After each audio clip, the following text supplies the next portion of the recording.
जादुई तोता। एक छोटे से गांव में एक गरीब परिवार रहता था। उस परिवार में रामू और उसकी बीवी सीता उसके बेटे चिंटू के साथ रहते थे। उसी गांव में एक तोता भी रहता था। उसका नाम था रघु। वो किस्मत का धनी था। जहां भी जाता वहां किसी भी चीज की कमी नहीं पड़ती थी। एक दिन रघु उड़ते उड़ते उस गरीब परिवार के घर गया। रघु सोचता है, अरे वाह, लगता है यहाँ आज बहुत अच्छा खाना मिलेगा। मैं पेट भर के खाऊंगा। वो एक कटोरी में रखे अमरूद देखता है। अरे वाह, अमरूद, मुझे तो ये बहुत पसंद है। मैं तो इसे पेट भर के खाऊंगा। रघु तोता अमरूद खाने ही लगता है। तभी सीता रघु को अमरूद खाते देखती है तो गुस्सा हो जाती है और उसे वहां से भगा देती है। भाग यहाँ से, न जाने कहां से आ जाते हैं। मैं तो परेशान हो गई हूं इनसे। सीता के भगाने के बाद रघु चुपचाप से एक कोने में रहता है। धीरे धीरे उस परिवार की बरकत होने लगती है। एक दिन रामू और सीता खाना खाते वक्त बातें करते हैं। आजकल हमारी बहुत तरक्की हो रही है, काम भी अच्छा चल रहा है। रामू कहता है। इस पर सीता कहती है, सच कहा, भगवान हमेशा ऐसे ही हम पर मेहरबान रहे। बेटा चिंटू भी कहता है, पिताजी, मुझे खिलौना लेके दो ना, मेरे सभी दोस्तों के पास है। रामू कहता है, ठीक है, जरूर लाऊंगा। सीता कहती है, कितने खुश है सब, मेरे परिवार को किसी की नजर ना लगे। एक तरफ ऐसी बातें होती हैं तो दूसरी तरफ रसोई में रघु तोता भी अमरूद खाते रहता है। मजा आया, अमरूद खाया, मजा आया, अमरूद खाया, मजा आया। तभी सीता रसोई में आती है और रघु तोते को अमरूद खाते देख बहुत गुस्सा होती है। सीता रघु को बाहर निकालने के लिए पिंजरे में अमरूद रखती है। रघु जब अमरूद खाने लगता है तो पिंजरे का दरवाजा बंद हो जाता है और वो उसमें फंस जाता है।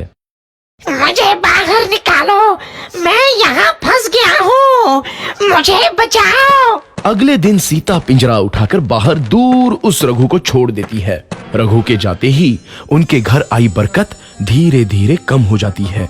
उन्हें बहुत घाटा होता है। सीता कहती है, ये क्या हो रहा है?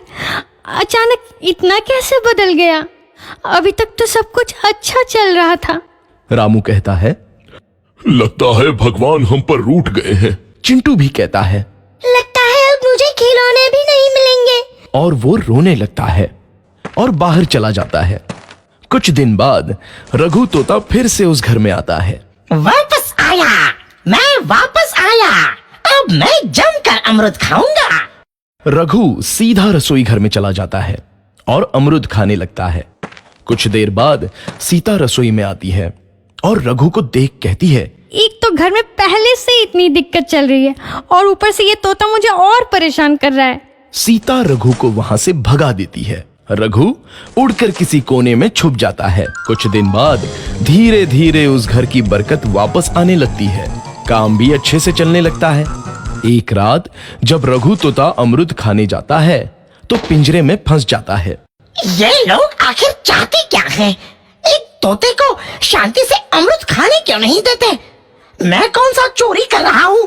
बस अमरूद ही तो खा रहा हूँ। तभी रामू वहां आता है और पिंजरे में रघु तोते को देख उसे बाहर छोड़ देता है। ये तोता भी कितना जिद्दी है, बार बार वापस आ जाता है। जैसे ही रामू रघु को छोड़ देता है, अगले दिन से फिर से उनके घर की बरकत जाने लगती है। काम में घाटा होता है। किसी को समझ नहीं आ रहा था कि ऐसा क्यों हो रहा है। रघु तोता घर आता है तो अचानक बरकत आती है और जब रघु तोता को बाहर निकालते हैं तो बरकत चली जाती है। एक दिन सीता रघु तोते के घर आने और बाहर जाने की स्थिति पर नजर रखती है। ये तोता जब भी घर आता है तो घर में बरकत आती है और जैसे ही ये घर से बाहर जाता है तो उसी के साथ बरकत भी चली जाती है। कहीं ये जादुई तोता तो नहीं है? अगली बार जब ये तोता घर आएगा तो मैं इसे कहीं नहीं जाने दूंगी।